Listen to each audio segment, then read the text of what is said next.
هذه الموجة من الانتقادات الدولية الواسعة خاصة على صعيد المؤسسات الصحفية والحقوقية، بالإضافة بالطبع إلى مواقف الدول، وصل الأمر لاستدعاء سفراء مصريين في الخارج. هل يمكن أن يكون لها تأثير؟ وبس قبل الحديث عن التأثير، أنا لي وجهة نظر أن هذا حكم لا يسيء إلى مصر. مصر أكبر من أن يسيء إليها مثل هذه الأحكام. هذه أحكام تسيء إلى أصحابها، تسيء إلى هذا الانقلاب الذي جاء لكي يمارس استبدادا تجاوزه الزمن وتجاوزه العالم.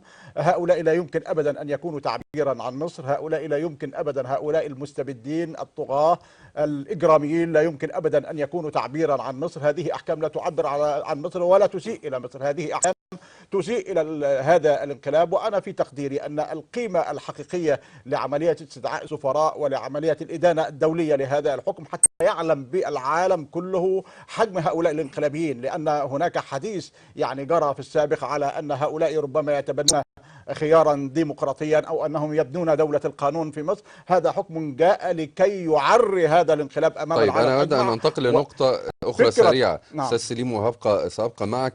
مسألة ردود فعل الصحافة الدولية والمنظمات الصحفية والإعلامية الدولية، ربما يكون هذا جاء في الإطار الطبيعي مع هذا الحكم، ولكن كيف تقوم ردود فعل الصحفيين والإعلاميين ونقابة الصحفيين في مصر؟ ربما تكون المسألة في نقابة الصحفيين في مصر لديها أزمة حقيقية بدأت مع هذا الانقلاب.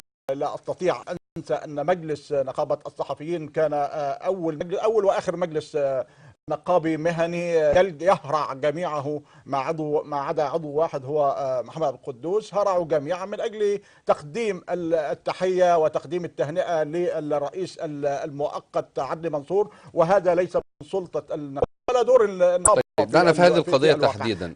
النقابة تحركت وزارة النقابة لم تتحرك حقيقة تحركا جادا فيما يختص بأعضائها. أعضاء نقابة الصحفيين، نحن لدينا زميلنا إبراهيم الدراوي إلى الآن يتم التقاعد في إرسال محامي من أجل حضور التحقيقات معه في الجلسات المختلفة. ربما حضروا بعض الجلسات، لكن في كل لا أستطيع هنا أن أطلب من النقابة أن تقوم بدور لم تقم به في السابق مع أعضائها. هناك حالة من ربما التماهي مع هذا الانقلاب. أنا أتحدث على مجلس النقابة وليس على النقابة كلها ككيان هل معنوي. ستكون هذه القضية، هذه الأحكام، نقطة تحول في أداء الإعلام الصحافة في مصر؟ لأن بالأمس تابعت كثير من برامج التوك شو وغيرها، كانت بعض اللهجة لم نقل أن كل الإعلام كان ينتقد، ولكن كان هناك كثير من الانتقادات لهذا الحكم ومعالجة ربما تكون موضوعية. هل تمثل نقطة تحول هذه الأحكام؟ لا أظن أنها تمثل نقطة تحول. كل هذه وسائل الإعلام المسموح لها. أنت لديك رئيس دولة يتدخل من أجل إيقاف مسلسل تلفزيوني، ويتدخل من أجل إيقاف برنامج تلفزيوني، وإيقاف مذيعة.